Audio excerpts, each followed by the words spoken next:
जय श्री राम दोस्तों। आज की जो अपनी कहानी होगी वो डेढ़ फुटिया के ऊपर होने वाली है। आप सभी ने सुना होगा कि डेढ़ फुटिया ऐसा भूत है जो बच्चों द्वारा बनता है, यानी कि जो बच्चा 10 साल से कम उम्र का होता है वो बनता है। यानी कि जो चलता फिरता ऐसे यूँ मानो कि 10 साल से कम उम्र का बच्चा डेढ़ फुटिया बनता है। और मैंने तो यह भी सुना है कि 2 साल का बच्चा ही डेढ़ फुटिया बनता है। अब आप लोग कमेंट करके बताना कि कौन बनता है, मेरे को इतना पता नहीं है। तो मैं अपनी कहानी के ऊपर आता हूँ। एक गांव था जहाँ पर एक महिला के बारे में अफवाह उड़ रही थी कि यहाँ पर एक महिला आती है और वो महिला बच्चों को किडनैप कर लेकर जाती है। वो महिला थी क्योंकि जिस बारे में मैं आपसे बात करूँगा, जिस आदमी ने ये कहानी बताई है उसका अभी तक कुछ हुआ नहीं था, इसलिए। और ये जो पूरी कहानी होगी उस आदमी के साथ बीती है। उसने अपनी आंखों से देखा था कि आखिर डेढ़ फुटिया बनता कैसे है। वो सब आपको कहानी के अंदर ही पता लगेगा कि आखिर मैं किस चीज़ की बात कर रहा हूँ। उससे पहले अगर आप चैनल के ऊपर नए आए हो, चैनल को सब्सक्राइब कर देना, वीडियो को लाइक कर देना। कहानी शुरू होती है अब। एक गांव था जहाँ पर ये अफवाह उड़ रही थी कि यहाँ पर एक महिला आती है जो छोटे बच्चों को चुरा कर लेकर जाती है। अब गांव था, काफ़ी बड़ा गांव था, तो उनको इतना ज़्यादा विचार करा नहीं, पर धीरे धीरे बच्चे गायब होने लगे। अब जो आसपास के पड़ोसी थे, यानी कि बच्चों की जो माँ थी, वो अपने बच्चों को पूरी नज़र रखती थी कि कहीं ये उस महिला के चपेट में ना आ जाए। तो महिला अपने बेटों पर पूरा ध्यान रखा करती थी। एक रात की बात है, सज्जन सिंह नाम का आदमी अपने घर के अंदर सो रहा था। तभी उसको ऐसा महसूस हुआ कि कोई बाहर है, यानी कि कोई धीरे धीरे चल कर आ रहा है। तो उसने अपनी खिड़की खोलकर देखा तो वो एक महिला थी और वो अपने हाथ के अंदर एक बच्चे को लेकर जा रही थी। जब उस सज्जन सिंह आदमी ने उस बच्चे को देखा तो उसको पता लगा कि ये उसी के मोहल्ले का एक छोटा बच्चा है। उसने किसी से भी कुछ भी नहीं कहा और चुपचाप वो अपने घर से बाहर निकलकर उस महिला का पीछा करने लगा। किसी से नहीं कहा, यानी कि उसके परिवार वालों से उसने कुछ भी नहीं कहा। यह आदमी रहा होगा करीब 55 साल का, ठीक है। तो उस महिला के पीछे पीछे जाने लगा। अभी तक उसको पता नहीं था कि यह महिला आखिर जा कहाँ रही है। करीब 45 मिनट बाद पैदल चलने के बाद वो दूसरे गांव के शमशान घाट के अंदर पहुंच जाती है। शमशान घाट के साइड में वो पहुंच जाती है। वहाँ पर एक तराजू रखा हुआ था। एक तरफ वो तराजू में बैठती है खुद और एक तरफ उस बच्चे को बैठाती है। बच्चे का वजन रहा होगा 1-1.5 किलो, बस इतना सा बच्चा था यार, 1-1.5 साल का। तो वो उधर बैठ जाती है। बैठने के बाद वो कुछ तपस्या करती है। करीब 15 मिनट उसने कुछ तपस्या करी। तपस्या के पश्चात वो उठती है। अभी तक वो बच्चा जिंदा था, ठीक है। उठती है और उस बच्चे के ऊपर एक तिलक लगाती है और उसकी गर्दन को मोड़ देती है, यानी कि सज्जन सिंह के सामने उस बच्चे को मार दिया जाता है। वो बच्चा वहीं मर जाता है और उस बच्चे को उस तराजू में रख दिया जाता है। फिर जाकर वो वापस उस तराजू के अंदर बैठ जाती है। उसके बाद वो करीब 25 से 30 मिनट तक कुछ प्रक्रिया करती है, आंखें बंद करके कुछ मंत्र पढ़े। ये जो दृश्य देख रहा था ना सज्जन सिंह, उसके पैरों तले ज़मीन खिसक गई थी, क्योंकि उसके सामने एक बच्चे की मौत हो गई है अभी अभी। उसको समझ में आ चुका था कि आखिर यह महिला इन बच्चों का करती क्या है। उसके बाद वो धीरे धीरे उसकी पूरी बातों को ध्यान से देखने लगा। उसके बाद उसको लगा यार ये कुछ ज़्यादा नहीं हो गया।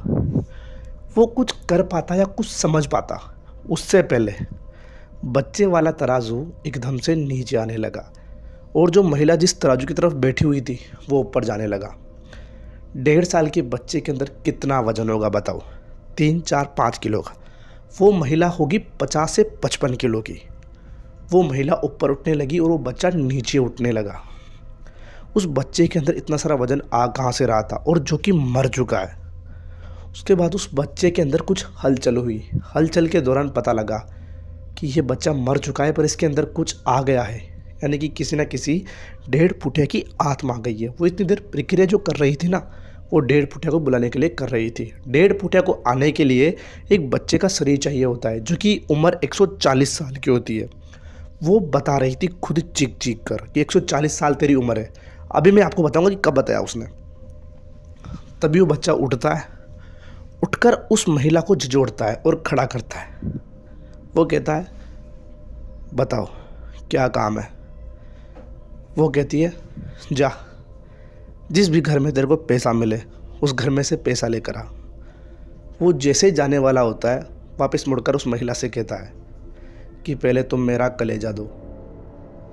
यानी कि ये जो डेढ़ बूढ़िया होता है ये सौदा करता है, जितना ही आपको देगा उतना ही आपसे लेगा, ये भी ध्यान रखना। उस महिला ने कहा, तेरा कलेजा बाद में दूंगी, पहले जाकर पैसे लेकर आ। अब वो आदमी जाता है, वो 1.5 फुट का बालक धीरे धीरे चलने लगता है। उस दृश्य को देखकर सज्जन सिंह के पैरों तले जमीन खिसक जाती है। वो धीरे धीरे चलता है, चलते चलते वो गांव के अंदर पहुंच जाता है। उस बच्चे के पीछे पीछे, अब मैं उसको बच्चा नहीं कहूँगा, उसको एक मुर्दा बच्चा कहूँगा, वो जाते जाते उसके पीछे चल जाता है। सज्जन सिंह आखिर करता क्या ये बच्चा, तो घरों के बाहर जाता है और दरवाजों को देखता है। जो भी दरवाज़ा बंद था उस घर को छोड़ देता है। पूरे गांव के अंदर उसको सिर्फ सज्जन सिंह का घर ही का दरवाज़ा खुला हुआ था, जो कि कुछ सज्जन सिंह खोल के आया था, उसके पीछे पीछे आया। तब उसके बाद उसको लगा, यार क्या करूं मैं, इसको पकड़ूं इस बच्चे को, पर पकड़ूंगा तो भी जिंदा थोड़ी ना है, ये तो मरा हुआ है, इसके अंदर तो कुछ आ गया है, क्योंकि उसने पहले सुन रखा था कि आखिर होता क्या ये। तो वो सज्जन सिंह के घर के अंदर जाता है, इधर उधर देखता है। अभी घर के और जो मेंबर थे वो उठे नहीं थे। उसके बाद वो एक कुर्ते को देखता है। कुर्ते को देखने के बाद वो उसको धीरे से उतारता है। यही पता नहीं लगा कि उसने उतारा कैसे। 1.5 फुट का बालक करीब 5-6 फुट हाइट पर रखा हुआ कुर्ता कैसे उतार सकता है। उसने वो उतारा, उसके अंदर कुछ रखे होंगे 12-13 रुपये। 12-13 रुपये उस टाइम पर बहुत ज़्यादा हुआ करते थे। 12-13 रुपये लेने के बाद वो चला गया उस महिला की तरफ। वहाँ जाकर वो कहता है, ये लो आपकी रकम, मेरा कलेजा दो। उसने देखा महिला ने, उसने कहा, 12-13 रुपये के लिए मैंने इतनी बड़ी तपस्या करी, पर कोई बात नहीं, इसकी उम्र 140 साल है, कुछ ना कुछ कर ही देगा बड़ा, इसलिए मैंने पहले आपको बताया कि इसकी उम्र 140 साल थी। उसके बाद वो कहती है, तेरा कलेजा तेरे को बाद में मिलेगा, पहले मेरे लिए सोने की कुछ मुद्रा लेकर आ। वो फिर से चुपचाप चला जाता है। अब क्या होता है, सुबह होती है। अब जो सज्जन सिंह था उसके पैरों तले जमीन खिसक गई थी कि आखिर ये चल क्या रहा है। वो अपने आसपास गांव वालों को इकट्ठा करता है और सबको चीज़ें बता देता है कि आखिर ये चल क्या रहा है। उसके बाद कुछ गांव वाले जो बड़े थे उम्र में वो इकट्ठा होते हैं और वो उस दूसरे गांव के शमशान घाट की तरफ रात के टाइम जाते हैं, जिस टाइम पर वो महिला प्रक्रिया करती है। जब वो वहाँ पर गए तो उन्होंने देखा कि वो महिला वहाँ पर मरी हुई है, यानी कि उसकी मौत हो चुकी है। इसका मतलब यही था कि जो वो दे रहा था 1.5 फुटिया, उसको लेना भी वापस था, तो शायद वो महिला इसको दे नहीं पाई और उसने उसका कलेजा छीन लिया। पर अब वो 1.5 फुटिया कहाँ है। उसके मौत के करीब 8-9 दिन बाद उसको गांव के अंदर देखा गया। उस 1.5 फुटिया को कई लोगों ने देखा गया, पर हाँ उसकी एक खासियत थी, उसने किसी को नुकसान नहीं पहुंचाया, ना ही वो कुछ चोरी करता या कुछ करता, पर देखा गया। उसके पश्चात 1 महीने बाद धीरे धीरे वो गायब हो गया। पता नहीं वो कहाँ गया, पर वो गायब हो गया। ऐसा ही कहा जाता है कि 1.5 फुटिया जितना देते हैं उतना लेते भी है, यानी कि इनको जो साधना करने वाले होते हैं ना, उनको इनको कुछ देना भी होता है। ये बात है। कहानी कैसी लगी बताओ। कहानी अच्छी लगी हो तो वीडियो को लाइक कर दे, चैनल को सब्सक्राइब कर दे। मिलता हूँ आपसे अगली कहानी में, तब तक के लिए bye bye, thank you so much.